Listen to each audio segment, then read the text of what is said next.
اعوذ باللہ من الشیطان الرجیم بسم اللہ الرحمن الرحیم. عزیزان من، آج جون 1977 کی 19 تاریخ ہے اور درس قرآن کریم کا آغاز سورہ المومنون کی آیت 33 سے ہوگا. 23/33 چیزیں یادداشت کے لیے عرض کر دوں کہ موضوع سخن قرآن کریم کا وہ بنیادی نقطہ ہے کہ آسمانی سلسلہ رشد و ہدایت کی ضرورت کیوں پیش آئی. حضرات انبیاء کرام کو بھیجا کیوں گیا، مقصد اس سے کیا تھا، اور وہ بتایا گیا تھا سورہ بقرہ کی آیت 213 اور سورہ یونس کی آیت 19. اس میں کہا گیا تھا کہ کان الناس امۃ واحدۃ، نو انسان ایک عالمگیر برادری تھی، ایک امت واحد.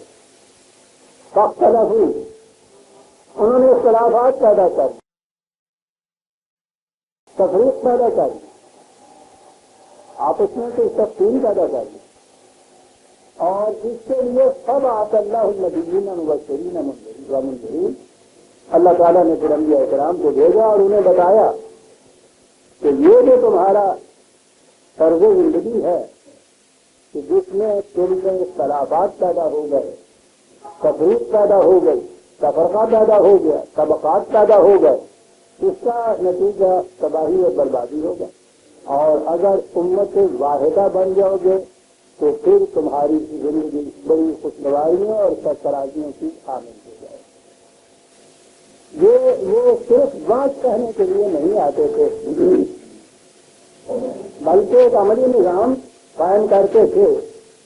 اس کے لیے کہا وہ انزل معهم الکتاب بالحق لیحکم بین الناس فیما اختلفوا فیہ، اور ان کے ساتھ ایک ضابطۂ ہدایت آتا تھا، ایک ضابطۂ قوانین آتا تھا، تاکہ وہ اس کے ذریعے سے ان اختلافات کو مٹائیں جو انسانوں میں پیدا ہو چکے تھے. اور پھر یہاں بھی میں نے کہا ہے نا، لیحکمہ ہے، یہ حکم کی بات ہے، یہ حکومت کی چیز ہے، یہ واضح نصیحت کی بات نہیں تھی. یوں ملتے تھے وہ اختلافات جو تھے، وہ ایک ایسا معاشرہ کام کرتے تھے کہ جس میں ضابطۂ قوانین جو تھے وہ خدا کی کتاب تھی، اور مقصد تھا ان کے معاشرے کے اندر جتنے اختلافات اونچ نیچ پیدا ہو گئی تھی ان کو مٹا کے انہیں امت واحدہ بنانا. یہ ہے جو قرآن کریم نے مقصد بتایا. ضرورت اس کی اس لیے پیش آئی کہ یہ جو انسانوں نے تفریق پیدا کر دی تھی باہمی، تنہا اپنے انسانی کے بس کی بات نہیں تھی ان کا نکانا. یہ تفریق پیدا ہوتی تھی باہمی مفادات کے علیحدگی سے. ہر طبقہ، ہر پیشہ، ہر گروہ، ہر برادری، ہر خاندان، ہر قبیلہ اپنا اپنا مفاد پیش نظر رکھتا تھا. اس لیے جب یہ مختلف گروہوں میں بٹے تو ان کے مفادات میں تصادم ہوا، ٹکراؤ ہوا. انسان کی عقل کا سلیقہ یہ ہے کہ یہ جس کی عقل ہے یہ اس کے مفاد کا تحفظ سکھاتی ہے، دوسرے کے مفاد کا نہیں، اپنے مفاد کا. اب اگر یہی افراد ایک گروہ بن جاتے ہیں تو وہی عقل ایک گروہ کی ہو جاتی ہے. یہ جو اس گروہ کی عقل ہوتی ہے، اس کی سیاست ہوتی ہے، اس کا دوسرے گروہ کی عقل کے ساتھ پھر ٹکراؤ ہوتا ہے. یہ لاڈیمک ہوتی ہے. تو جب یہ جو چیز دی ہے انسان کو، اس کا فریضہ ہی اپنے مفاد کا تحفظ دوسرے کے ساتھ ٹکراؤ ہے، تو وہ اس ٹکراؤ اور اس تفریق کو مٹا کیسے سکتی ہے؟ اس کے لیے انسانی فکر اور عقل سے ماورا کی سرکشہ ہونا چاہیے، جو اس قسم کی ڈائریکشن دے، احکام دے، قوانین دے کہ جو تمام نو انسانی کے مفاد کو یکساں طور پر دیکھے اور ان کی حفاظت کرے. یہی فرق ہے عقل انسانی میں، یہی ہے خداوندی میں۔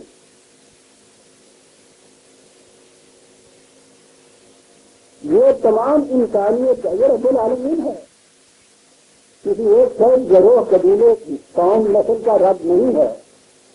یہ ربوبیت عالمینی سے تو ابتدا ہوتی ہے قرآن کریم کی،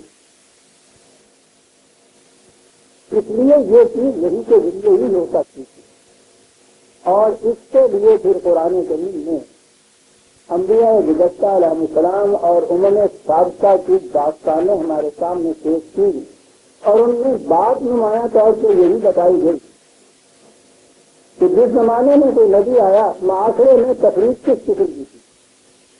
یہ تو تفریقات کی مختلف قسمیں ہوں گی، لیکن جو سب سے نمایاں تفریق اس دور کی تھی اس کو قرآن سامنے لاتا تھا اور پھر بتاتا تھا کہ اس نبی نے انہیں کس طرح سے بتایا۔ سب سے پہلے حضرت علی علیہ السلام سے قرآن شروع کرتے ہیں۔ اس زمانے کی تفریق، پہلی بنیاد جو رکھی گئی تفریق کی وہ ہے نسلی تفریق۔ جب بھی یہ میرا بیٹا ہوا، اب اس بیٹے سے آگے بڑھی اولاد، اور اس سے بنا ایک خاندان، اور پھر اس سے بنا ایک قبیلہ۔ ان میں اشتراک کیا ہے ان افراد میں؟ کسی ایک میرے سے زیادہ کی اولاد ہے یہ، اگر اس سے ذرا اونچے چلے جاتے تو تفریق ہی کوئی نہیں۔ وہ جس ایک بات یا جدے انجد کی اولاد کہتے ہیں وہ بھی تو کسی کا بیٹا تھا، وہ آگے نہیں لے جاتے، وہاں رکھتے تھے اپنے آپ۔ یہ اسے کہتے ہیں نسلی امتیاز۔ اس کی حقیقت کیا ہے؟ یہ نہیں حقیقت ہے، یہ ریالٹی نہیں ہے۔ یہ آپ اپنی تفریح کے لیے کہیں سے شروع کر دیتے ہیں اس کو، جیسا میں نے ایس کیا ذرا اونچے کرے جائیے، سلسلہ ختم ہو جاتا ہے۔ یہ جو پہلے انسان تھے، جو پہلے جہاں امت واحدہ تھی، ان میں تو یہ کوئی امتیاز نہیں تھا، تو پہلا امتیاز نسلی تھا، اور اس کی ابتدا کی یہاں سے قرآن میں کہ اللہ تعالیٰ نے یہ کہا حضرت نوح علیہ السلام سے کہ یہ طوفان آنے والا ہے، یہ کشتی بنا لو، اس کے ذریعے سے تم محفوظ ہو جاؤ گے، ہم تمہیں اور تمہارے اہل کو محفوظ رکھیں گے۔ اور حضرت نوح علیہ السلام نے دیکھا کہ ان کا حقیقی بیٹا وہ ایمان میں ان کے ساتھ مشترک نہیں تھا، وہ اختلاف کرتا تھا، سرکشی کرتا تھا، کفر کی بنا پہ علیحدہ تھا۔ تو جب یہ کشتی میں سوار ہوئے اور وہ تھا ادھر ساحل پہ ڈوبنے والا، تو انہوں نے آواز دی کہ آؤ تم بھی کشتی میں سوار ہو جاؤ، تو اس نے کہا کہ نہیں، میں تمہارے ساتھ نہیں آتا، میں اپنا انتظام آپ کر دوں گا، بات شاید مختصر کرتا ہوں۔ وہ ڈوب گیا۔ قرآن نے بات سمجھانے کے لیے ہمیں یہ بتایا۔ حضرت نوح علیہ السلام نے کہا کہ یا اللہ ضرورت معاف ہو تو یہ گزارش کروں کہ آپ نے وعدہ کیا تھا کہ تیرے اہل کو بچا دوں گا، بیٹے سے زیادہ اہل قریب اور کون ہوتا کہ وہ کیوں غرق ہو گیا؟ تیرے وعدے تو سچے ہوا کرتے ہیں۔ کہا بات یہ ہے کہ وعدے ہمارے سچے ہوتے ہیں، تمہاری سمجھ کا ذرا سا بھید ہے۔ تم نے اپنے خود بیٹے کو جو نسل کے اعتبار سے تمہارا اپنا تھا اسے تم نے اپنا اہل سمجھا ہے، ہمارے معیار کے مطابق یہ اہل وہ نہیں ہوتے، تمہارے اہل وہ تھے جو ایمان میں تمہارے ساتھ وہ ایمان میں مشترک نہیں ہے تو وہ تیرے اہل میں سے نہیں ہوتا۔ مزید اعتبار سے معاشرے کی اعتبار سے تعلقات رکھو جیسے ہوتے ہیں، لیکن جب یہ وحدت انسانیت عالمگیر انسانیت کی برابری کی تشکیل کا وقت آئے گا، اصول آئے گا، تو وہاں یہ ضرورت نہیں ہوگی کہ یہ میرا بیٹا نہیں اس کا بیٹا۔ اس میں یہ ہوگا کہ ایمان میں آئیڈیالوجی میں مشترک کون، پہلے ہی نبی کی داستان میں پہلی بات قرآن نے کہی، جس کو آج آپ اتنا بڑا اہم مسئلہ بنا رہے ہیں کہ معیار قومیت کیا ہے قرآن میں۔ معیار قومیت تو حضرت نوح اور اس کے بیٹے کے تعلق میں بتا دیا قرآن نے۔ بیٹا اس قوم میں سے نہیں ہو سکتا جس قوم میں نوح تھا حضرت نوح علیہ السلام، دوسرے کیا ہو سکتے ہیں؟ اسی ملک میں رہتا تھا، وطنی اعتبار سے قومی اعتبار بناتے ہیں، جغرافیائی اعتبار سے بناتے ہیں، وہ تو اس گھر میں رہتا تھا، ملک تو ایک طرف رہا، زبان کے اعتبار سے بناتے ہیں، باپ بیٹے کی تو زبان بھی ایک تھی، نسل کے اعتبار سے بناتے ہیں، یہی تو چیز تھی جو تو لوگ علیہ السلام کے ذہن میں آئی کہ بیٹا ہے وہ تو میرے عہد میں کیا. یہ تمام معیار کاٹ کے رکھ دیے. قرآن نے کہا بالکل نہیں, معیار یہ ہے سامان تابع نہیں کہو میں نہیں. حضرت ابراہیم علیہ السلام نے جو کہا وہ میرے نقش قدم سے چلتا ہے خدا کی راہ کے اندر, وہ میرا ہے. جو یہ یہاں نہیں چلتا ہمیں بڑا ان سے واسطہ کیا جو تجھ سے نہ رہے. پہلی بنیادی چیز یہاں سے رکھی گئی وہی جو کہا ہے کہ ہمیں انبیاء کو بھیجا اس لیے تھا کہ اختلاف میں رہا. اور حضرت نوح علیہ السلام کے قصے میں دوسرا اختلاف یہ کہ معاشرے میں مختلف کام مختلف لوگوں نے کرنے ہوتے. اب یہ کوئی دھوبی ہے, کوئی موسی ہے, کوئی لوہار ہے, کوئی ترخان ہے, کوئی کنجڑا ہے, کوئی سبزی بیچتا ہے, کوئی زراعت کرتا ہے. اور ان کے اندر سے یہ سرداران قوم ہیں جو کچھ نہیں کرتے اور چودھری بنے ہوئے. بات تقسیم کار کی تھی. انہوں نے اس بنا پر طبقات پیدا کر دی. یہ جو کام کرنے والے تھے یہ کام کرنے کی اعتبار سے کمی ہو گئے. یعنی کام کرنے والے تو کمی ہو گئے, پھر اس بعد کمی ہو گیا. اب یہ ایک ایسی مستقل تفریق پیدا ہوئی آج تک چلی آ رہی ہے. یہ جسے آپ برادریاں کہتے ہیں یا دیشوں کے اعتبار سے تفریق کہتے ہیں, آج بھی یہ تو بھی ہوں جی وہ تو بھی ہوں جی ہے. اگر کپڑے دھوتا ہے, اگر تو بھی ہوں تیری بیوی کپڑے دھوتی ہے تو ہو جاتی ہے. یہ ذہنی انسانی تفریق کس طرح پیدا کرتا ہے. یہ دوسری تفریق تھی اس معاشرے کے اندر. انہوں نے اعتراض ہی یہ کیا کہ نہیں جو تم بات کہتے ہو تو بڑی چیز بھی لگتی ہوئی ہے, ہم ماننے کو تیار ہیں, لیکن اس کا عملی نتیجہ یہ ہوگا کہ ہم اور ہمارے یہ کمی یہ دونوں اس کو پڑھیں گے بہ جائیں گے. نہیں یہ گاڑی پڑی یہ ہے ذہنیت کے انسان بات کی تقسیم. انہوں نے کہا کہ پھر تمہاری خاطر میں یہ تقسیم یہاں تو کوئی درگاہ میں پہنچے تو سبھی ہوتی ہے. تمہاری خاطر میں ان کو دستار نہیں سکتا.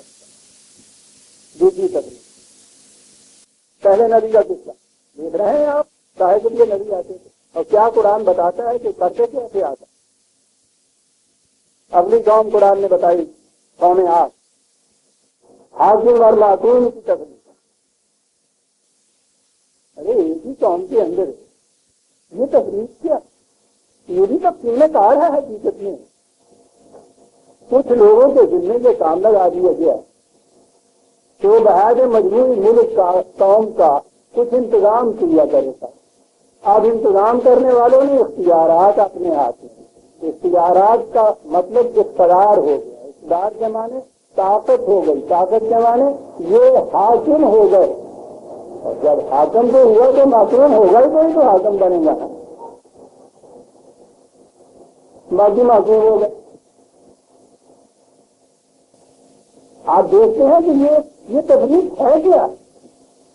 انتظامی امور کسی کے سپرد کیے وہ حاکم ہو گیا, سر پہ بیٹھ گیا. اور یہ تو تفریق وہ ہے, حاکم تو بہت تھوڑے سے ہوتے ہیں جن کے ہاتھ میں بھی حکومت نہیں ہوتی. ہم کس بے تکلفی سے یہ بات کہتے ہیں کہ یہ عوام نے یہ سب کچھ کیا.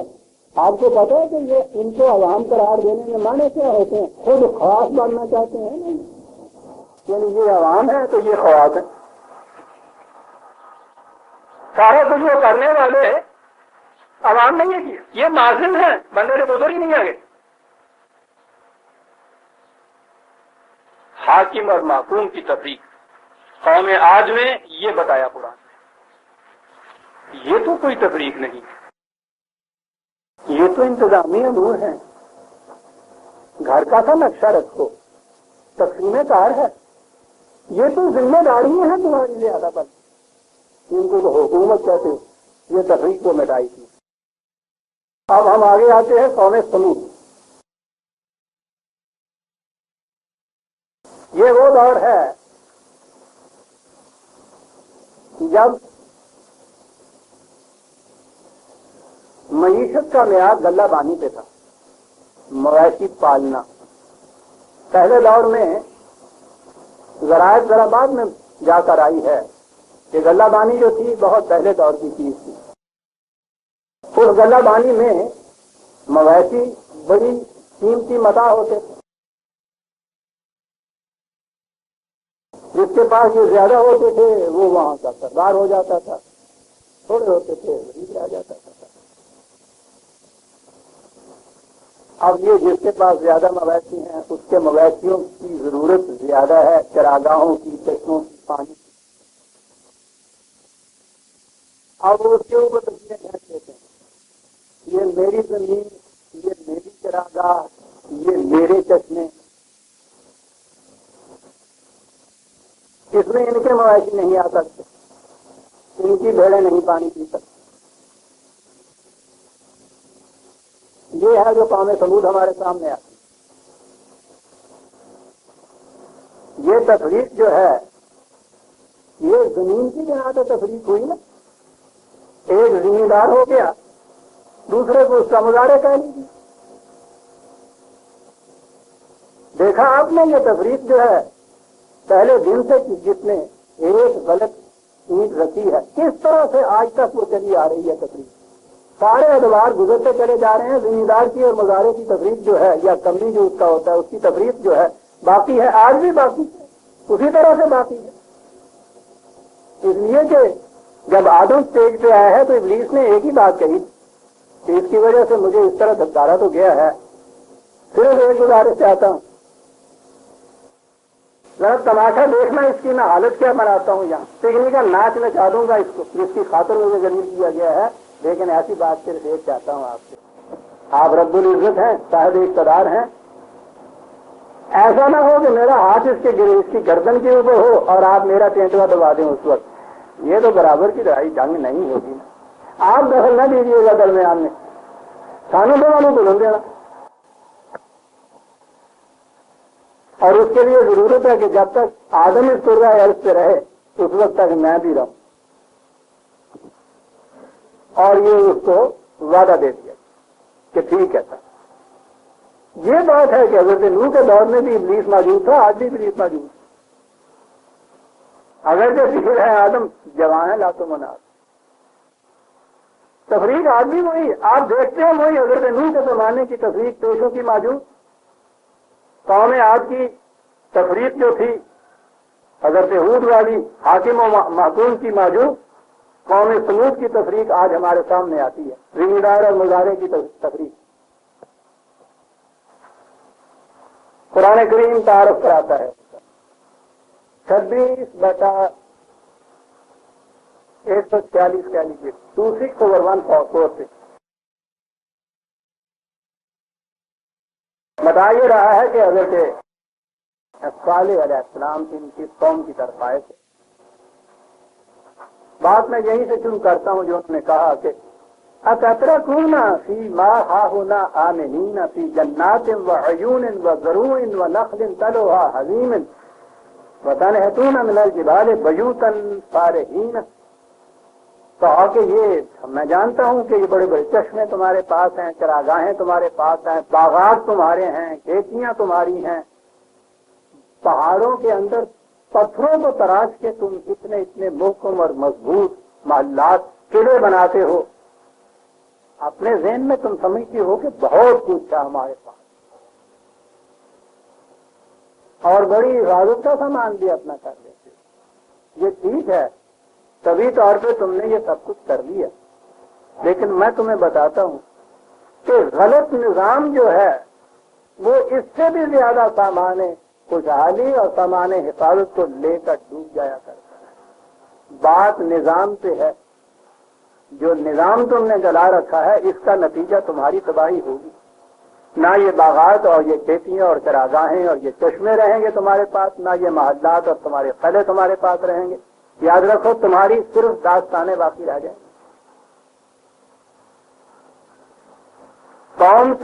ان کی قوم سے کہا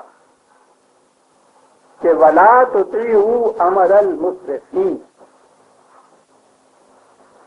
نظر آیا کہ ان کے اوپر جو تھے، ابھی بات آتی ہے وہ جو اوپر تھے، ان لوگوں سے کہا کہ یاد رکھو یہ لوگ جو ہیں جن کی اطاعت تم کر رہے ہو یہ بات مسرف بڑی عجیب چیز ہے.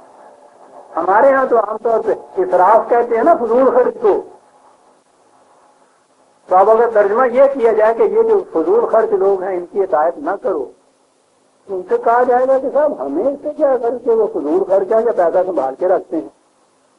فضول خرچ ہے، اپنی دولت ہے، اس کو اڑاتے ہیں. اسراف کے یہ معنی نہیں ہوتے. اوریجنل فرق ہوتا ہے، کنویں سے پانی نکالتے ہیں نا جب اریگیشن کے لیے، آب پاشی کے لیے، تو اس کے بعد وہ نالیاں بناتے ہیں. پنجابی ساڑھے آڑ کہتے ہیں، آڈا بناؤ گے. اس میں سے وہ پانی رہتا ہوا جاتا ہے، جس کھیت تک لے جانا ہوتا ہے وہاں تک وہ چلا جاتا ہے. کسی سے وہ کھیت جا کے سیراب ہوتا ہے. راستے میں اگر وہ جو نالی یا آڑ ہے اس میں ادھر ادھر کہیں شگاف ہو جائے تو وہ پانی ادھر ادھر بہ جاتا ہے، جہاں اس کو پہنچنا ہوتا ہے وہاں نہیں پہنچتا. پانی کا جو اس طرح سے زیادہ راستے میں ہوتا ہے نا، آج ہم کہنے وڈ لیا جی نہر کا بننا جو پلانے کا نکا وڈ لیا، روز لڑائیاں ہوں نے. یہ اطراف ہوتا ہے کہ راستے میں اس کی کھیتی تک پانی نہ پہنچنے دے، راستے میں ہی وہ جو ہے انہوں وڈ کے اپنی کھیتی وال لے جائے. اسے اطراف کہتے ہیں. کہا یہ گیا ہے کہ یہ دیکھو یہ جو بڑے ہیں بڑے بڑے پھرتے ہیں، تمہارے پتہ ہے کیا کر رہے ہیں؟ یہ پانی خدا کا دیا ہوا جو تمہاری کھیتی تک پہنچنا چاہیے تھا، راستے میں ہی اس کو کاٹ کے اپنی کھیتیوں میں لے جاتے ہیں اور پھر ان کی ہدایت کرتے. کیا بات ہے! من ایک ایک لفظ سے کھڑے ہو جائیے قرآن میں. دکھ تمہارا ہمدرد ہو، مشفق ہو، مہربان ہو. ہونا تو یہ چاہیے تھا کہ جس کھیت کو زیادہ ضرورت ہے وہاں یہ خود پہنچاتے. ان کی کیفیت یہ ہے، کرتے یہ ہے اور تم اطاعت کرتے ہوئے ان کی پہ. اور اس چیز کا نام قرآن نے کہا مسرفین الذین یفسدون فی الارض. اس کا نام ہے فساد فی الارض. ہمارے یہاں تو فساد دنگا فساد یہی کو کہتے ہیں نا. اصل فساد یہ ہے، یہ جو ہے تیز تین دال اور اس کا مقابلے میں جو اصلاح کا لفظ آیا ہے سواد لام سے، فسادہ کے معنی ہوتے ہیں ناہمواریاں، صلاح کے معنی ہوتے ہیں ہمواری پیدا کر دینا. یہ جو ناہمواریاں پیدا کرنے والے، جن کی کیفیت یہ ہے کہ تم تک جو پانی پہنچنا چاہیے تھا وہاں تک پہنچنے نہیں دیتے، راستے میں زور سے کاٹ کے اپنے کھیتوں میں لے جاتے ہیں، ان کی تو یہ کیفیت ہے اور تم ان کی اطاعت کرتے. دیکھتے ہیں نبی کیا کہنے کے لیے آیا کرتا تھا، انہوں نے کیا جواب دیتے تھے. جو بڑے تھے وہ جواب کیا بن پڑتا تھا. دلائل وہ ہیں عجیب سنجیدہ نے من، نہ اس دور میں اس کا جواب کوئی بن پڑتا تھا، نہ آج جواب بن پڑ سکتا ہے. کہا کیا ہے صاحب؟ قالوا انما انت من المطہرین. کہا سوال ایسا نظر آتا ہے پاگل ہو گئے ہو. میں ابھی بتاؤں گا. نبی ہمیشہ قوم کے اونچے گرانے کا فرد ہوتا تھا. اور ابھی میں عرض کروں گا، آیت ہے ہمارے سامنے بڑی عجیب آیت. انہوں نے کہا یہ کہ تمہیں تو چاہیے تھا، ہم میں سے تم ہو، بڑے گھرانے کے آدمی ہو، تمہیں تو چاہیے تھا کہ اور زیادہ مضبوط کرتے ہمارے اس معاشی نظام کو، اور تم ہی لگے ہو اس کی جڑیں کاٹنے کے لیے. سوائے اس سے تو کوئی پاگل اس قسم کا کام کرے، اور تو میں تو سمجھ نہیں سکتا. گزاریا میں جا کے جو کہتے میرے مینا جو چاچیاں آئی ہیں جاؤ واہ تاری تھی مالک ہو، وہ کہہ جانا پہ اس منڈے میں وہ تیری مت ماری گئی کی کرنا پہ. کیا الفاظ ہے قرآن کے، دلیل نہیں، مت ماری گئی، مت ماری گئی. کیا سجھا رہے ہو ان کو، یہ مظاہروں کو، یہ غریبوں کو؟ کیا پٹی پڑھا رہے ہو؟ پاگل ہو گئے ہو؟ صحیح ترجمہ ہے، پاگل ہو گئے. ہاں، اب اس آواز کے اوپر ظاہر ہے کہ کون کنہوں نے لبیک کہا ہوگا. بات ٹھیک ہے، جن کے حق میں یہ کہا جا رہا تھا کہ ساری محنت تم کرتے ہو، یہ گھروں میں بیٹھے ہوئے صبح سے شام تک خون پسینہ ایک کر دیتے ہو، سال بھر کے بعد جو تم پیدا کرتے ہو اس کا بہترین حصہ یہ اٹھا کے لے جاتے ہیں. وہ یہ کیوں نہیں جاتے ہیں اٹھا کے؟ اور ان کے مقابلے میں ان کی کمزوری کی وجہ کیا تھی؟ یہ نہیں تھی کہ یہ محنت نہیں کرتے تھے، محنت تو وہ نہیں کرتے تھے، کمزور انہیں ہونا چاہیے تھا. انہیں کمزور کر دیا گیا تھا. کیا بات ہے قرآن. قال الملأ الذین استكبروا من قومه 7/75 ملأ الذین. میں نے کہا تھا نا کہ یہ قرآن ملأ کا لفظ استعمال کرتا ہے ان کے لیے، بڑا ڈسکرپٹیو ہے. وہی پنجابی میں نے کہا جنہوں نے کوٹھیاں دانے نال بھریاں ہوئی ہوں، اس کا بنیادی ترجمہ یہ ملأ، جنہوں نے پانڈے کرے ہیں. غریب بیچارے کو تو جن کو میں نے ایک ڈانگری میں مشکل لگتی ہے. بھرے ہوئے دانوں سے کوٹھیاں تو انہی کی ہو سکتی ہیں. قرآن نے بس یہ استعمال کیا ہے کہ یہ جو اور پھر استکبروا، یہ جو ان کا استکبار تھا، یہ تکبر جو تھا، یہ رعونت جو تھی، یہ فرعونیت جو تھی، کاہے کی بنا پہ تھی؟ کوٹھیاں دانے نال بھریاں ہوئی. تو دانے انہوں نے پیدا کیتے ہوئے سر. کیا الفاظ ہیں؟ قال الملأ الذین استكبروا من قومه للذین استضعفوا. وہ جنہیں انہوں نے خود کمزور کر رکھا تھا اور انہیں کمزور بنا رکھا تھا اور کمزور سمجھ رہے تھے. یعنی یہ خود کمزور نہیں تھے بیچارے. اتنی محنت کرنے والا کمزور کیسے ہو سکتا ہے؟ انہیں کمزور کر دیا گیا تھا. وہ کمزور ان کو سمجھے تھے اوپر والے، کیونکہ سارا محاسن تو وہ لے جاتے تھے، اپنی کوٹھیاں بھر دیتے تھے دانوں سے.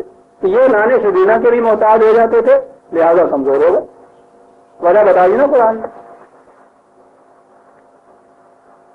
لمن آمن منہم، یہ تھے وہ لوگ جنہوں نے لبیک کہا حضرت صالح کی آواز پہ، حضرت نوح علیہ السلام کی آواز پہ. وہ جو قوم کا کمی طبقہ تھا جسے کمین کہتے تھے، وہ انہوں نے لبیک کہا.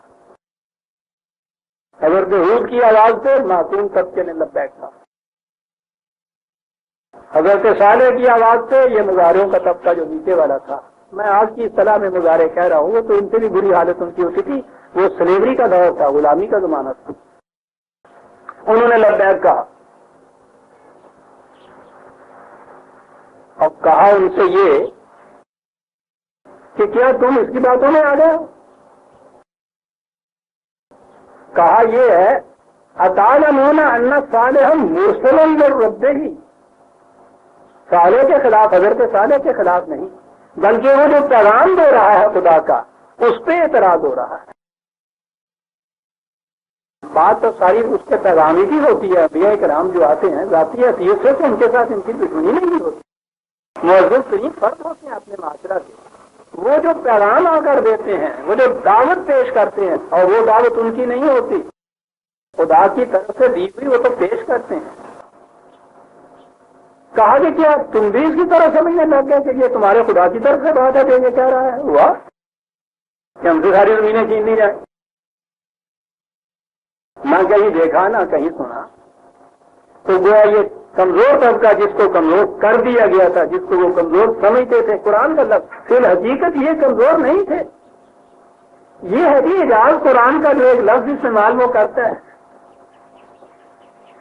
یہ جو ہے استضعفا، یعنی اس میں یہ ساری بات ہے.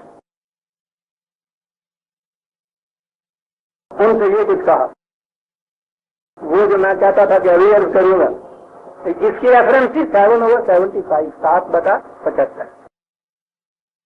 اب میرے سامنے ہے 11/62، جو میں نے کہا تھا کہ انبیاء اکرام اونچے گھرانے کے افراد ہوتے تھے. دعوی نبوت سے پہلے بھی معاشرے میں ان کا مقام بڑا اونچا ہوتا تھا، اور یہ اسی کو سجتی تھی بات کہنے کی. جو آپ سید ہو اور یہ کہے کہ نہیں جلایا اور سید ایک ہوتا ہے، اس کو سجتی ہے. جلایا یہ گل کہنا کہ جلایا تو سید ایک تو کھنڈا جو کہہ رہا جاؤ جا ٹھیک کھنڈا ہے. کیا بات ہے قرآن کی. توازوں سے گردن ترازوں میں تو طاقت والا دولت والا اگر وہ سلام کرتا ہے کسی کو جھوک کے تو یہ بات ہے گداگر دروازوں کو نہ کنویں اس فقیر کی طرف سلام کر دیا جائے کہ خوبی ہوئی ہے.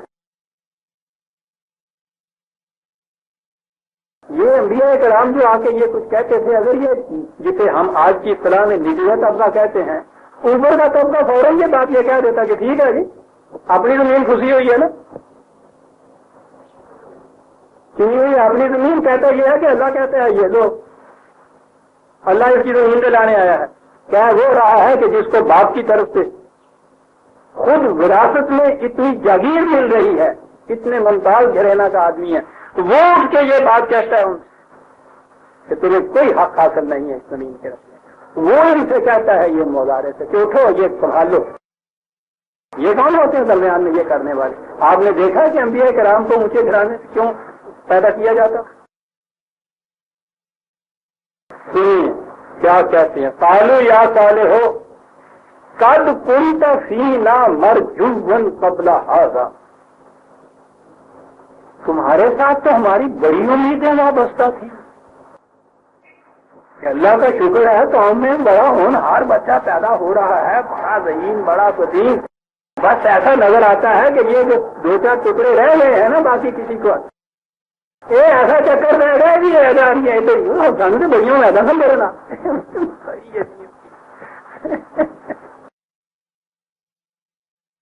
ایک لفظ میں یہ بات بتا دی کہ یہ خود کس طبقے سے تعلق رکھتے ہیں. بڑی امیدیں وابستہ اور ان کی امیدوں کو پانی کیسے پھر رہا ہے. کہا یہ بات نہ ہم نے اپنے باپ دادا سے نہ کبھی سنی نہ دیکھی جو تم کہہ رہے ہو وہی ایک دلیل ہوتا چلا آ رہا ہے. ماروسی ہے یہ وراثت میں پائی ہم نے. چلیے کہا جائے کہ تیرا کیا حق ہے اس زمین کے اوپر؟ تیرا میں نے وراثت میں لیے لو حق ملازہ فرماؤ. باپ سے لی ہے نا جی باپ سے لی. باپ نے کہا سے لی آپ نے باپ سے وراثت پائی. کہا کہ جی ذرا پیچھے چلے جاؤ تو وہ جو پہلا تھا اس نے تو وراثت نہیں پائی تھی نا کہیں سے. اس نے یہ کیسے لے لی تو کوڑا موک گیا. دلیل تو یوں ختم ہو جاتی ہے سر. یہ سارا قصہ میں نے کہا تھا نا یہ برادری نسل کا قصہ کسی شخص سے شروع کر دیتے ہیں فلاں دادا اس کی اولاد یہ ملکیت زمین کی کسی وارث کے اوپر وہاں سے وراثت آئی کس وجہ سے یہ بات. تو کہہ رہے ہیں کہ کیا کہہ رہے ہو اتنہانا ان نعبد ما یعبد آباؤنا واننا لفی شک مما تدعوننا الیہ مریب. یہ جو بات ہے نا یہ کہی گئی کہ تم چاہتے یہ ہو کہ جو ہمارے آباء و اجداد ترجمہ اتنا ہی ہو جائے گا کہ جس کی پرستش کرتے تھے تم اس کی پرستش سے روکتے تھے. انہوں نے پرستش سے تو روکا ہی نہیں. بات ہی نہیں ہو تو بات ہی کچھ اور آئی. کہہ یہ رہے ہیں کہ جس نظام جس شعار جس مسلک کی کے اوپر چلے آ رہے تھے ہمارے آباء و اجداد تم اس سے روک رہے ہو ہم سے. دلیل یہ ہے کہ صاحب یہ تو ہوتا چلا آ رہا ہے معاشرے کے اندر. یہ نظام آج کا ہے نظام صدیوں سے اسی طرح چلا آ رہا ہے. تو تم اس نظام کو الٹنا چاہتے. ہمیں تو تم سے بڑی توقعات پتا جی. میں نے گزارش کیا تھا نا کہ قرآن کا انداز یہ ہے داستان بیان کرتا ہے تو وہ بچوں کی طرح کہانی نہیں سناتا کہ وہ ذرا ذرا سی ڈیٹیل بھی نانی اماں سے پوچھتے ہیں پھر نانی اماں پھر وہ لال دو کتنے گیا وہ پھر نوٹس کہنے والا یعنی وہ کرتا وہ بالغ آدمی کو بات سناتا ہے سمجھدار کو بات سناتا ہے. ساری کڑیاں نہیں بیان کرتا. ایسے بیان کرتا ہے کہ درمیان کی کڑیاں خود بخود ذہن انسانی مرتب کیے چلا جاتا ہے. نظر آ رہا ہے کہ معاشرے کے اندر طوفان مچ گیا دعائی مچ گئی. اٹھا کھڑا کیا انہوں نے ان سب کو ماس ایجیٹیشن جسے کہتے ہیں وہ کر دیا. حضرت صالح علیہ السلام نے خدا سے پوچھا کہ یہ اتنا بڑا یہ ہجوم یہ مکیوں کا چھتا جو انہوں نے چھیڑ دیا ہے اس قدر زیادہ علوم فساد کے اوپر ابھار دیا ان لوگوں کو تو میں کس کی اصلاح کروں. یہ تو میرے بس کی بات نظر نہیں آتی. سنیے عزیزان من، یہ بات 5-6 ہزار سال تک کی نہیں ہو رہی، آج کی ہو رہی ہے. کہا کہ سالے یہ بات نہیں، یہ جو تمہیں اتنا ہجوم نظر آتا ہے، یہ وہ نظر آتا ہے، یہ جو معزز کھڑے ہو گئے ہیں، بالکل کچھ نہیں ہے ان کے پاس. اصل چیز یہ ہے وَكَانَ فِي الْمَدِينَةِ تِسْعَةُ رَهْطٍ يُفْسِدُونَ فِي الْأَرْضِ. بات یہ ہے کہ یہ جو کیپٹل سٹی ہے نا دارالسلطنت، اس میں 9 حرامزادے سرگنے، بس ان کا علاج کر دو، ان کا خود ہی علاج ہو جائے گا. قرآن ہے، یہی داستان سنا رہا ہے قوم سمود کی. حضرت صالح کم از کم بھی تاریخ سے کہیے تو 3000-5000 سال پہلے کی بات، آج کی بات سنا رہا ہے. وہ کہا ڈرتے کیوں ہوں کہ چیچک کے اتنے پودے سارے جسم پہ نکلے ہوئے ہیں، میں کہاں مرہم لگاؤں گا، میں تو تھک جاؤں گا. کہا بات ہے نہیں، یہ خون کا فساد ہے، خون کے جراثیم مارنے کے لیے ایک انجیکشن دیجئے، سارے چھالے ٹھیک ہو جائیں. اصلاح کا طریقہ یہ. پھر مدینہ تھے، مدینہ کیپٹل سٹی جو ہے وہ بڑا شہر، بس 9 ہے وہاں، وہ کیبنٹ ممبر ہو جائیں گے نا وہاں اس زمانے کے. بس ساری بات ان کی ہے. وہ ہیں یفسدون فی الارض ولا یصلحون، وہ ہیں منبع فساد کا، وہ نہیں اصلاح ہونے دیتے. بھائی اتنی سی بات ہے جو کرنے کی. اب جھگڑے ہوئے، میادلے ہوئے، گفتگویں ہوئی، باہمی مذاکرات بھی ہوئے. ہر مرحلے پہ وہ پٹتے چلے گئے. وہ جو سرزنے دلیل ہی کوئی نہیں ہوتی. یہ دھاندلی کی ہوئی تھی نا انہوں نے. دھاندلی تو ہوتی ہے جو قاعدے قانون کے بھی مطابق نہ ہو اور دلیل و بصیرت کے مطابق بھی نہ ہو. اس کی سپورٹ میں آپ کوئی دلیل نہیں دے سکتے. تو جواب کیا ملتا ہے؟ قرآن ایک فکرے میں کہتا ہے قالوا تقاسموا باللہ لنبیتنہ واہلہ ثم لنقولن لولیہ ما شہدنا مہلک اہلہ وانا لصادقون. بیٹھ گئے وہ اور انہوں نے کہا کہ لو بھائی سارے قرآن اٹھاؤ، قسم کھاؤ کہ بات باہر نہیں نکلے. رات کی تاریکی میں جا کے اس کے گھر پہ چھاپا مارو، اسے اور اس کے گھر والوں کو سب کو تحقیق کر. صبح کو اٹھ کے جب اگر کوئی آئیں گے اس کے والی وارے سے قسمیں کھا دینا تو یہ ہے ہمیں پتا ہی نہیں ہے، ہم نے تو کوئی دیکھا ہی نہیں ہے. کیریکٹر یہ ہوتا ہے. اس سے بھی نظر آتا ہے کہ وہ خاندان جو تھا وہ باثر خاندان تھا، ورنہ کسی غریبڑے کو اگر ایسے مار دیا جاتا تو ضرورت ہی نہیں یہ کچھ کرنے کی. روز مرتے ہیں گاؤں کے اندر غریبڑے بیچارے. نظر آتا ہے کہ ایسا تھا. یہ کہا رات کو تنہائی میں چپکے سے، اور صبح جب یہ کچھ ہو تو پھر قسم کھا لینا کہ نہیں سر ہمیں پتہ نہیں، ہم نے تو دیکھا ہی نہیں. اس نے کہا کہ یہ کچھ کرو. لیکن یہ بھی نہ ہو سکا. قرآن نے 2 لفظ کہے ہیں وَمَكَرُوا مَكْرًا وَمَكَرْنَا مَكْرًا وَهُمْ لَا يَشْعُرُونَ. وہ یہ تدبیریں کر رہے تھے، ادھر سے ہم بھی کچھ تدبیریں کر رہے تھے جو کیونکہ وہ اپنی قوت کے نشے میں مدہوش تھے، اس لیے ان کے شعور میں اگر میں بات نہیں ہوا کرتی تھی جو یہاں ادھر ہو رہا ہے. بہرحال کچھ ہوا ہے، ہونے کے بعد باہمی سمجھوتا ہو گیا. کیا بات ہے قرآن کی داستانوں کا. عزیزان من بڑی لذیذ داستان، بڑی لذیذ. قرآن کی داستانوں پہ آ جائے تو تمام داستانیں پھیکی پڑ جاتی ہیں سامنے. سنیے کیا بات کہتا ہے عزیزان مان، اور سنیے آج جو کہہ رہے ہیں کہ دنیا میں معیشت کا مسئلہ، معاشی نظام کا مسئلہ حل نہیں ہوتا. بنیاد اس کی کیا ہونی چاہیے حل ہونے کی؟ 2 لفظ ہیں اور سارا مسئلہ حل ہو جاتا ہے. اس سے چراغاہیں زمین، ان میں چشمے. پوچھنے کی بات ان سے یہی تھی کہ یہ جو تم کہتے ہو یہ ہماری ہیں، یہ تمہاری کس طرح سے؟ پھر اس کے بعد جو کہتے ہو کہ صاحب ہماری بھیڑیں تو آ کے اس میں سے پانی پیئیں، ان کی بھیڑیں نہیں پئیں. یہ بھیڑیں ہماری اور ان کی یہ کیسے تفریق؟ غور کیجیے گا کیا بات ہو رہی ہے. پہلی تفریق تو یہ ہے کہ یہ جو تم کہتے ہو یہ ہماری زمینی اور چراگاہ ہیں ان کے نہیں یہ کہتے ہیں. اور پھر یہ جو تم کہتے ہو کہ یہ ہماری بھیڑیں یہ ان کی بھیڑیں. بھیڑ پیدا ہوتی ہے تو اس کے ان پر لکھا ہوا ہوتا ہے کہ نتھو کی بھیڑ ہے یا کہ چوتھی فتح اللہ کی بھیڑ ہے. کہا یہ کہ یہ ساری چیزیں خود تم نے نسبتیں آپ قائم کر دی ہوئی میری اور تیری کی خود تمہاری قائم کی ہوئی ہیں. یہ چودھری فتح اللہ کی بھیڑیں بھیڑ کو الگ کر دیا جائے اگر فتح اللہ کی نسبت سے تو وہ تو بھیڑ ہی ہوتی ہے. اور ستو دلائے یہ بیٹا ستو دلائے کا نام بیچ میں سے نکال دیجیے. کہا کہ ان بھیڑوں میں کوئی فرق ہوتا ہے یہ تو بھیڑیں ہوتی. کہا کیا چیز رہ جاتی ہے خدا کی مخلوق. سیدھی بات ساری تباہی اس میری اور تیری کی نسبت سے پیدا کی ہوئی ہے تم نے. یہ چوئس صاحب کی بھیڑیں یہ ستو کی بھیڑیں اور دوسری طرف یہ چوئس صاحب کی چراگاہ اور اس ستو کا بیچارے کا ہوگا اتنا سا کھیت یا اس کا ہے ہی نہیں.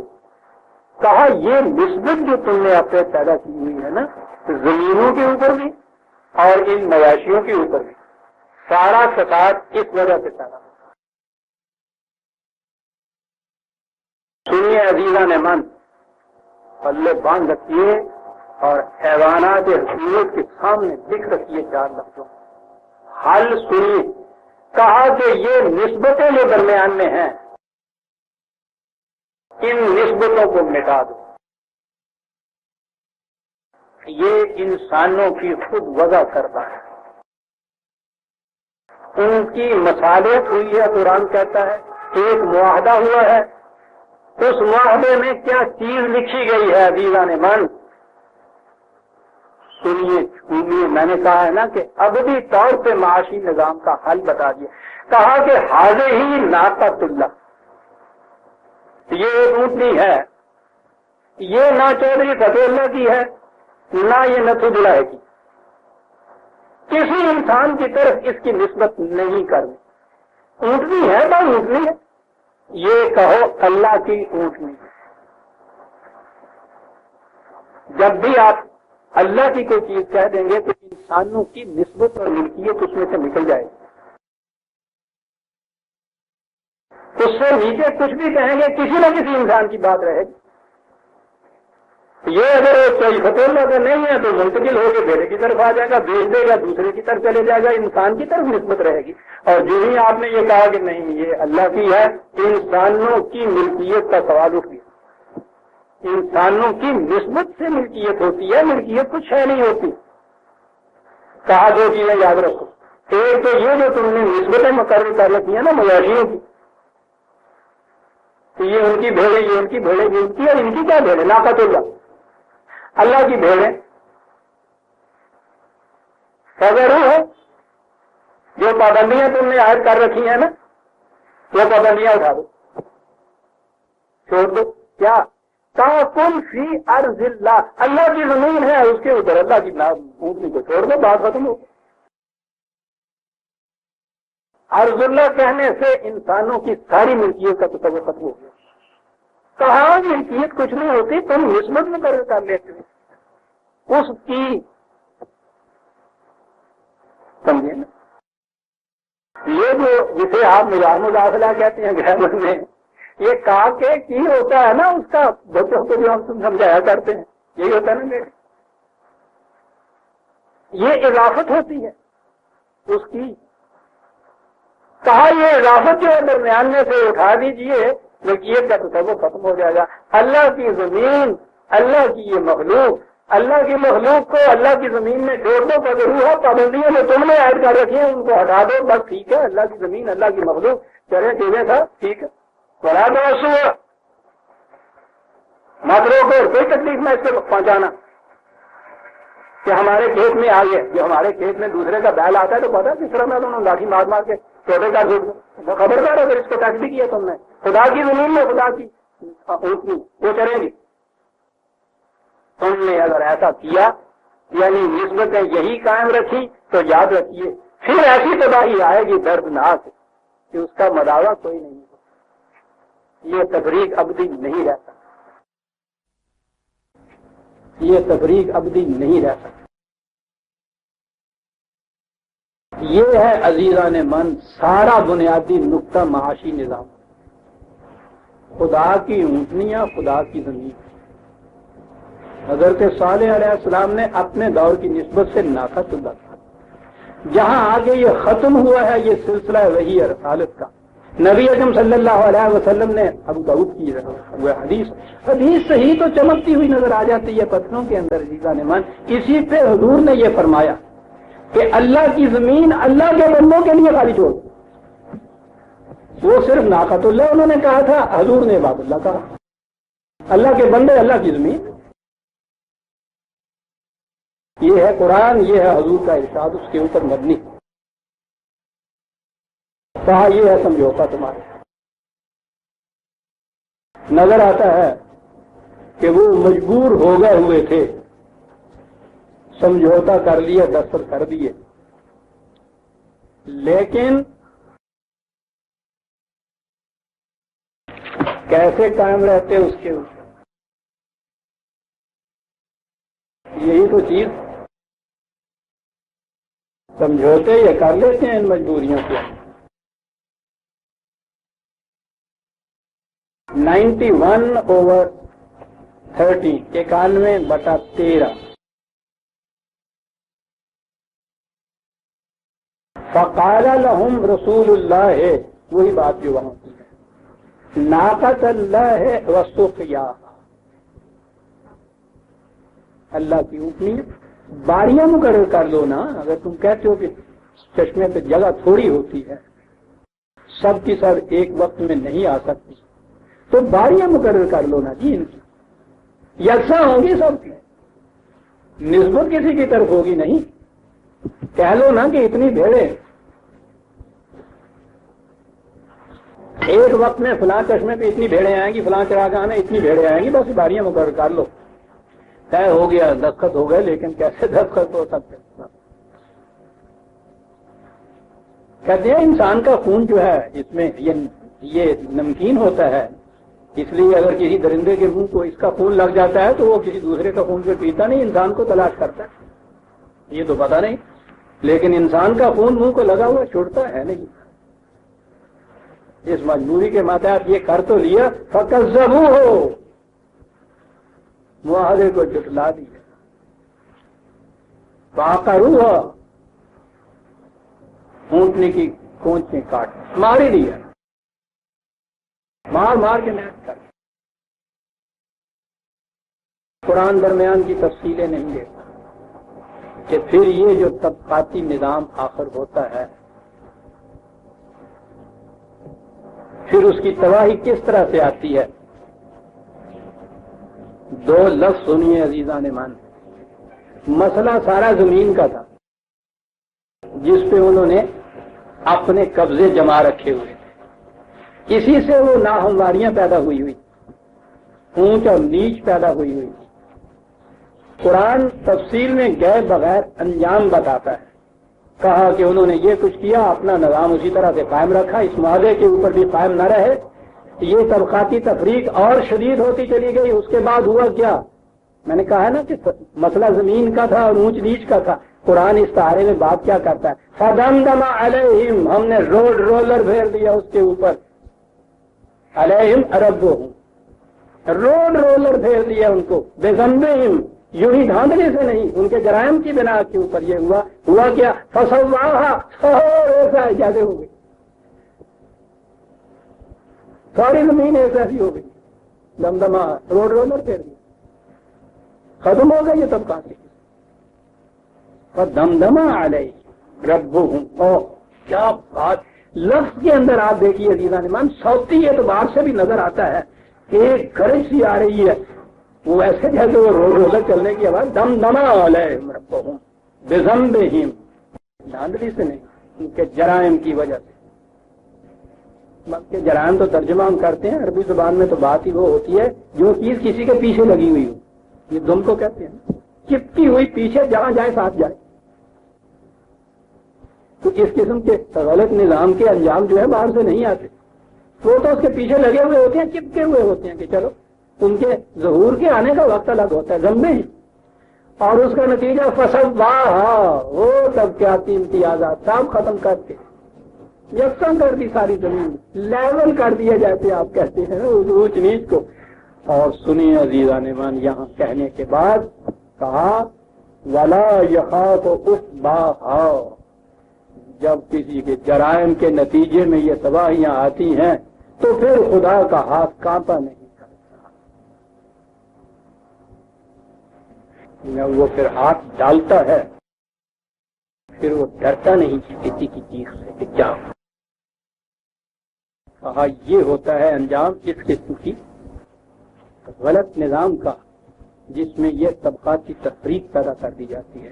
یہ تیسری چیز آ گئی ہے عزیزان ایمان ہمارے سامنے۔ دیکھا کہ وہ اختلافات کیا تھے جن کو مٹانے کے لیے وہ آتے تھے۔ ہم تو اپنے ہاں یہی سمجھتے ہیں کہ وہ اختلافات کچھ ایسے ہی تھے، وہ آئے گا نبی کوئی، اگر آتے کوئی نبی تو یہ کہتے کہ آمین اونچی آواز سے نہیں کہنا چاہیے، نیچی آواز سے نہیں کہنا چاہیے، یہ اختلاف مٹا دیتے، ہاتھ یہاں نہیں یہاں باندھنے چاہتے، یہ اختلاف مٹا دیتے، سمجھے نا؟ تو یہ کرنے کے لیے آتے تھے۔ فصل مٹا لیول کر دیا ان کو۔ یہ تیسری قوم ہمارے سامنے آئی عزیزان ایمان، وہ جو قرآن نے کہا تھا کہ نو انسانی عالمگیر برادری تھی، اختلافات پیدا کیا انسانوں نے، انبیاء آئے اور انہوں نے آن کے تو کتاب کے ذریعے سے اختلافات کو مٹانا شروع کیا، اور یہ داستانیں اب ہمارے سامنے آئیں کہ وہ اختلافات اور تفرقے، تفریقات اور طبقات کیا تھیں جن کو مٹانے کے لیے یہ حضرات آتے تھے۔ آپ دیکھتے ہیں، آپ ڈھونڈتے پھرتے ہیں، تحقیق کرتے ہیں کہ وہ نظام کیا ہوگا اسلام کا جسے آپ کہتے ہیں، وہ تو یہ ہے اس کے ٹکڑے اس نظام کے۔ قرآن نے کہا ہے کہ ہم نے جو کچھ نوح سے کہا تھا، حضور نبی اکرم صلی اللہ علیہ وسلم ہر نبی سے وہی کچھ کہا تھا ہم نے، تو یہ باتیں حضرت نوح اور ہود اور صالح علیہ السلام کی نہیں ہیں، خدا کی طرف سے بھیجا ہوا جو وہی ہے، جو ہدایت یا ضابطۂ قوانین ہے، یہ اس کے مختلف ٹکڑے بیان ہو رہے ہیں۔ یہی آ کے مکمل ہو گیا وتمت کلمۃ ربک صدقا وعدلا۔ آخر الزمان نبی صلی اللہ علیہ وسلم کے دور میں ان کی کتاب کے اندر آ کے مکمل ہو گئے یہ سارے ٹکڑے، لا تبدیل لکلمات، آپ دل میں کوئی تبدیلی نہیں ہو سکتی۔ آپ نے اگر یہ دیکھنا ہے کہ وہ نظام اسلامی اقامت دین وہ ہے کیا چیز، وہ یہاں سے دیکھیے جو قرآن کریم نے خود انبیاء کرام کی داستانوں میں بیان کیے ہیں۔ یہی آخر میں آپ جب دیکھیں گے نبی اکرم صلی اللہ علیہ وسلم کے دور کے آخر یہ تکمیل تک پہنچے گا، یہ نظام ایک ذات کے ہاتھوں سے صلی اللہ علیہ وسلم۔ یہ ہے دین، اس کے لیے انبیاء کرام آیا کرتے تھے۔ اب آگے بات آ گئی جہاں ہم درس شروع کر رہے ہیں، 23/33 کہا کہ یہ طبقاتی تفریقات جو ہیں پیدا کیوں ہوتی، اور اس کے بعد باوجود اتنا کچھ سمجھانے کے بتانے کے یہ مٹتی کیوں نہیں ہے، پھر وہی کچھ کیوں کرنے لگ جاتے ہیں، بڑا اہم سوال ہے اور اسی پہ سارا دار و مدار ہے اصلاح کا آپ کے یہاں۔ یہ خالقی قانون جو آپ بناتے ہیں یہ نہیں اصلاح کر سکتے، کیا تھا نا انہوں نے معاہدے پہ دستخط، اس سے بڑا قانون اور کیا ہوگا، پھر کیوں توڑ دیا اس کو؟ اور بات ہے وہ بنیادی جو سمجھ میں نہیں ہمارے آتی، جس کو ہم نے ایک مسئلے کی حیثیت سے رکھ چھوڑا ہے، آخرت پر ایمان۔ وہ جزء ایمان ہے جی، ایمان کے 5 اجزاء ہیں، ان میں ایمان بالآخرت بھی ہے، بھائی ایک لفظ ہے جو بول دیتے ہیں، اور ساری بنیاد یہ ہے اس کی۔ زندگی کا تصور آپ کے ہاں کیا ہے، کانسیپٹ لائف کا کیا ہے؟ میں نے شروع میں یہ کہا تھا کہ قرآن یہ بتاتا ہے کہ پیدائش کے اعتبار سے انسانی بچہ حیوانی بچہ ایک ہی جیسا ہوتا ہے جب وہ آتا ہے۔ حیوانی بچہ اس کی ساری زندگی اس کی فزیکل لائف ہوتی ہے، طبعی زندگی، جسم کی زندگی، کھانا پینا اس سے پرورش پانا تھا، افزائش نسل اس کے اندر یہ جوہر رکھا ہے، وہ پیدا کرتا ہے، ایک وقت کے بعد جا کے مشینری چلنے سے بند ہو جاتی ہے، مر جاتا ہے، اس کا خاتمہ ہو جاتا حیوان تک تو یہ چیز چل سکتی ہے، کیونکہ اس نے اپنی ساری زندگی میں کوئی جرم و گناہ نہیں کیا ہوتا، وہ کر ہی نہیں سکتا۔ لیکن ایک یہ بچہ پیدا ہوتا ہے اسی طرح جیسے وہ حیوان پیدا ہوتا ہے، اور اس کے بعد چونکہ صاحب اختیار و ارادہ ہے، قدم قدم کے اوپر یہ گناہ کرتا ہے، جرائم کرتا ہے، استحصال کرتا ہے، سلب و نہب کرتا ہے، یہ نہیں سارا کچھ یہ کرتا ہے جو حیوان نہیں کرتا۔ کون سی چیز ہے جو اس کو اس سے روک سکتی؟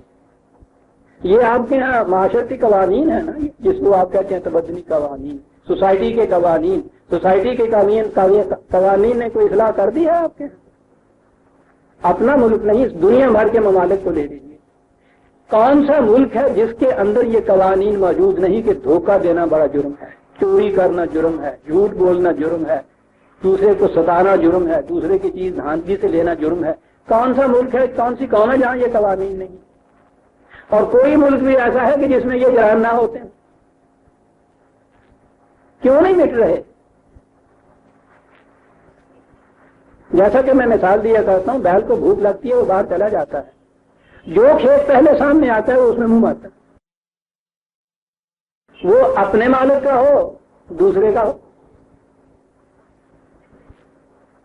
اسے اس سے غرض ہی نہیں ہوتی کہ دونوں میں تمیز نہ کرے۔ انسان کی زندگی بھی اگر حیوان کی زندگی کے لیول کے اوپر ہے وہ بھی یہی کچھ کرے گا۔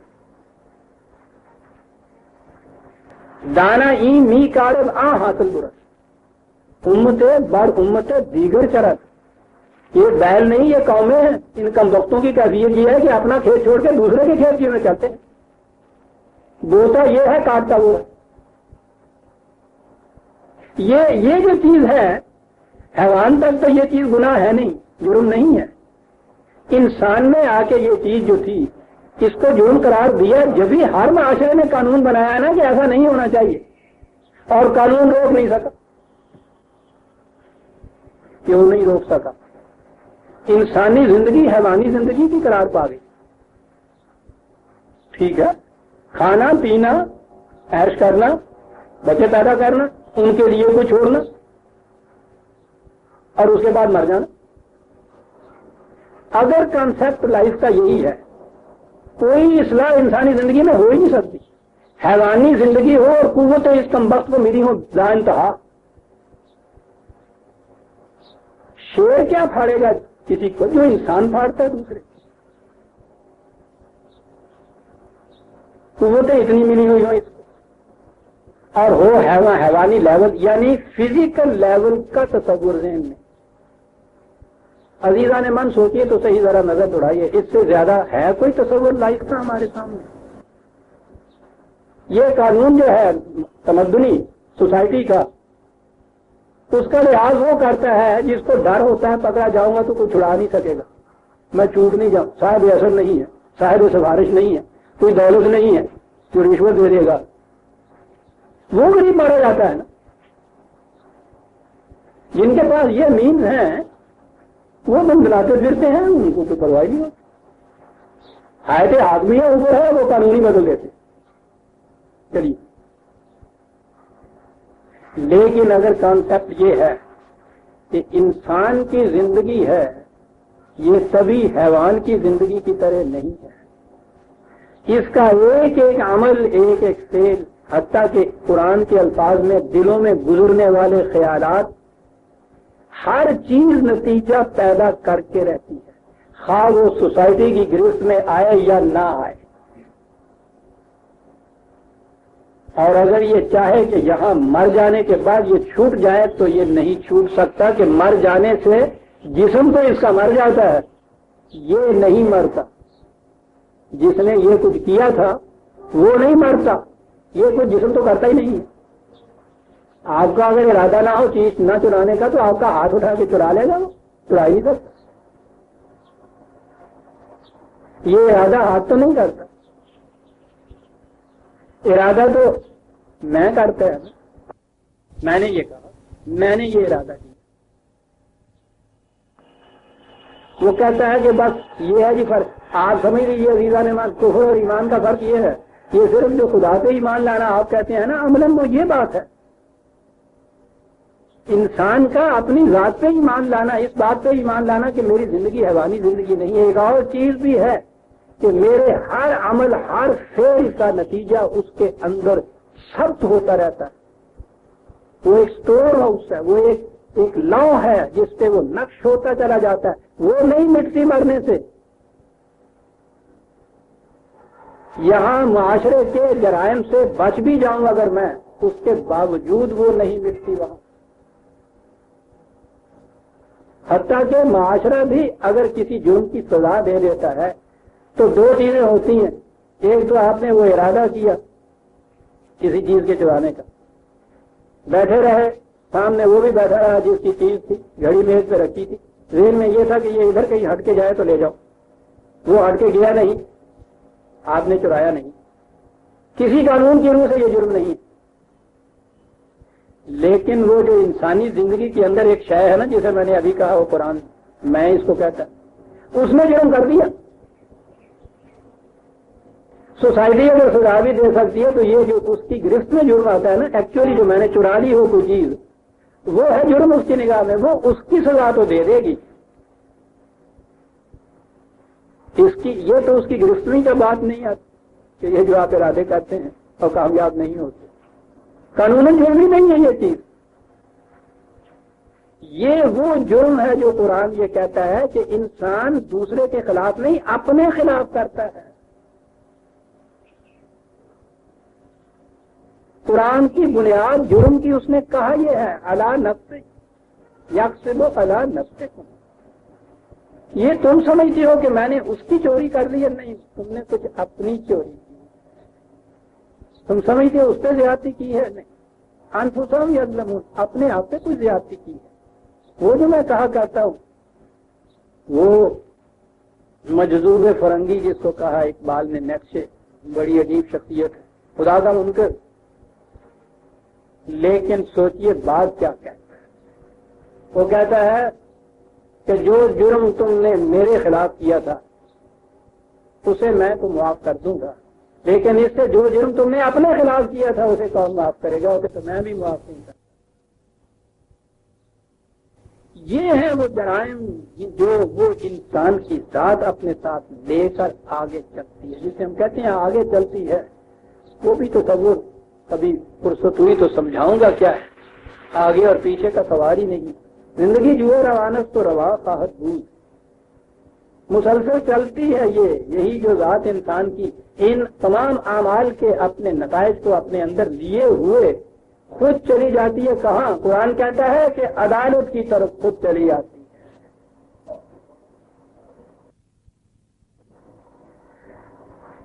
کیا وقت بھاگا ہوا مفرور مجرم تھک کے آ جاتا ہے نا کہ اس نے خود اپنے آپ کو پیش کر دیا پھر گرفتاری کے لیے.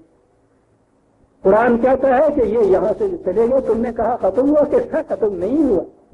تمہارے معاشرے کے چل کے ہماری عدالت کے اندر آ گیا. اس طرح سے کہا وہ جو اعمال نامہ اس کا پہلے لکھتا ہوا تھا نا، اس کو کھول کے لے کے آ گیا.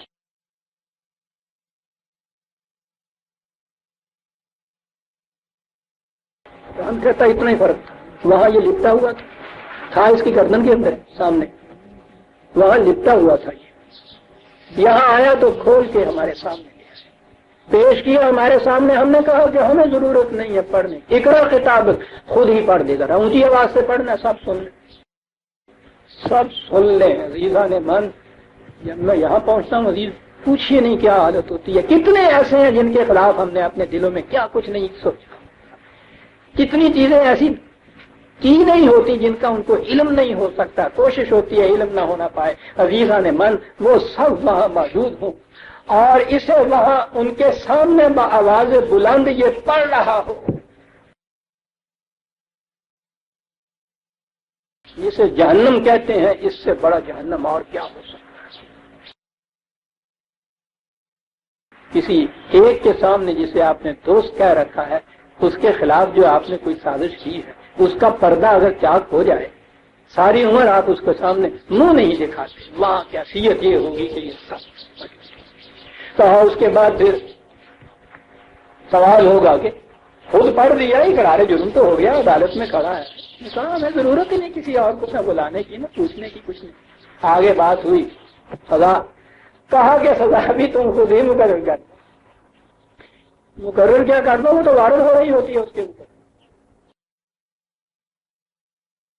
وارد ہو رہی ہے،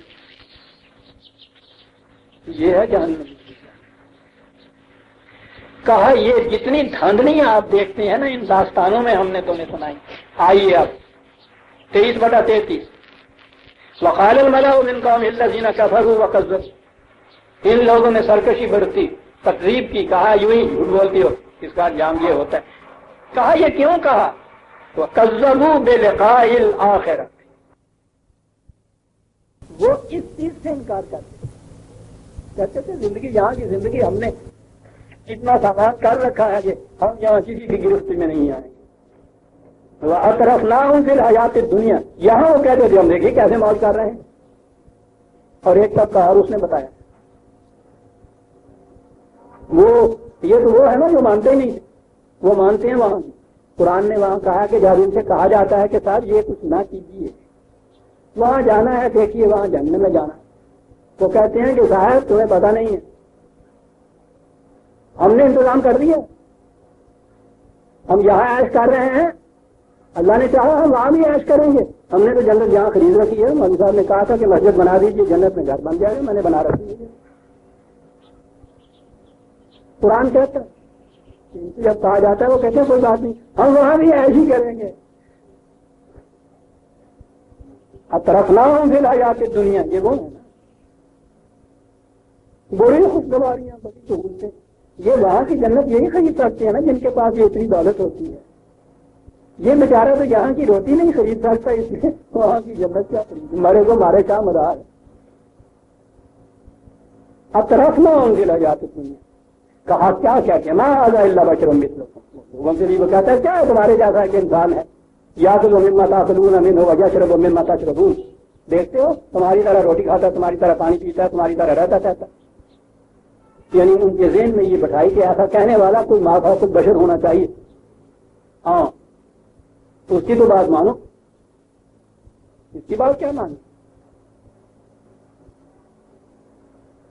وَلَئِنْ أَطَعْتُمْ بَشَرًا مِثْلَكُمْ إِنَّكُمْ إِذًا لَخَاسِرُونَ، تو کہا کہ دیکھو ہماری اطاعت تو اس لیے کرتے ہو کہ ہم بڑے ہیں، ٹھیک ہے کرنی چاہیے، مثلکم یہ تو تمہارے جیسا ہے،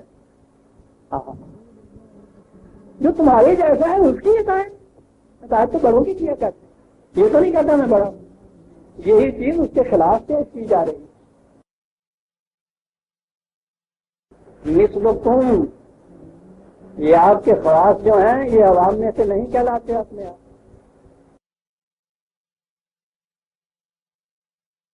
ایعدکم انکم اذا متم وکنتم ترابا وعظاما انکم مخرجون، کہا کیا یہ کہتا ہے کہ صاحب جب مر جاؤ گے تو مرنے کے بعد پھر حساب کتاب دینا ہوگا، ایک ایک بات کا وہاں جاؤ گے، عدالت میں جاؤ گے، پھر اٹھائے جاؤ گے، کہا یہ کہہ رہا ہے یہ بات ہے ہاتھ لما تو وہ بات اتنی انہونی بات کہہ دی کہ آج سے بعید بات، آپ کیا کہہ رہے ہو تم سب، عیش کرو۔ عزیزان من زبان سے کوئی یہ نہ کہے، عملاً ہماری زندگی یہی نہیں ہے۔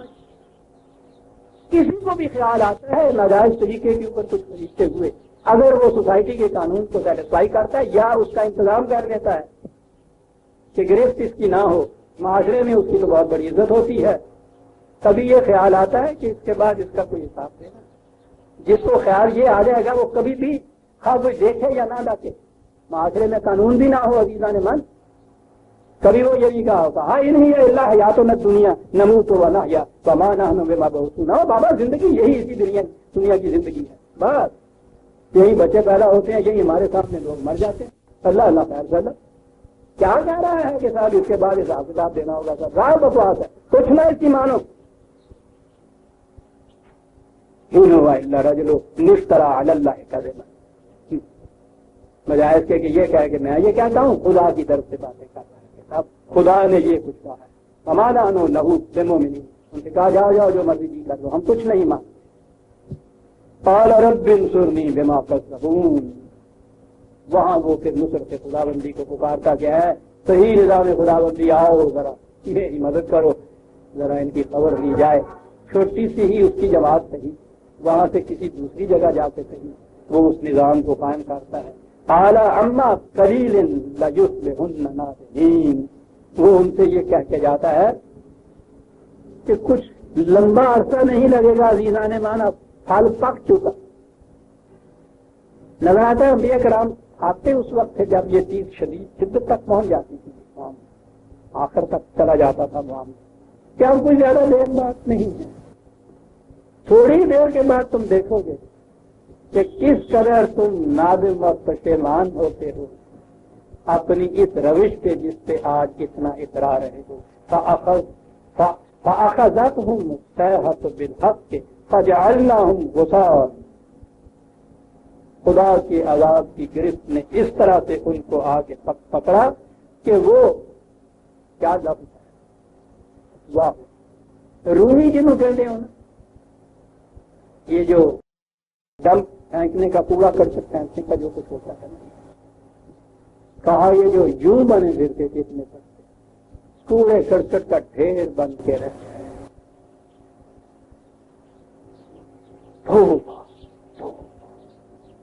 فَبُعْدًا لِلْقَوْمِ الظَّالِمِينَ، یہ محرومیاں کیوں ہوئی ان کی؟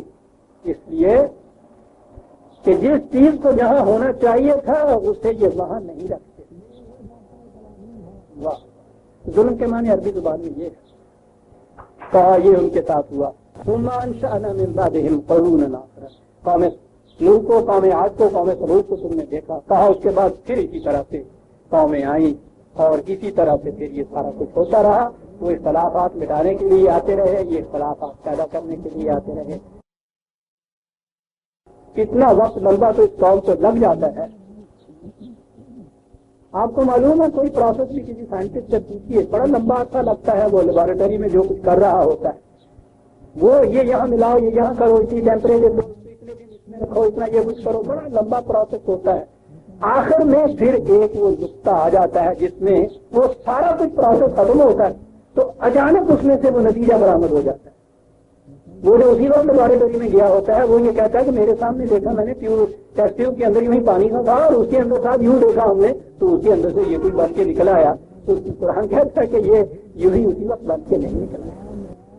بڑا لمبا عرصہ اس کی لگتا ہے، ایکیومولیٹڈ افیکٹ ہوتا ہے قوموں کے انجام کا، لیکن جب وہ آ جاتا ہے وہ نقطہ تو پھر کوئی قوت اسے روک نہیں سکتی۔ ما تسبق من امت اجلها وما یستأخرون، نہ تو ایک سیکنڈ پہلے وہ ٹیسٹ ٹیوب میں سے وہ رنگ بدلتا ہے اور نہ ہی اس میں ایک سیکنڈ کی تاخیر ہو۔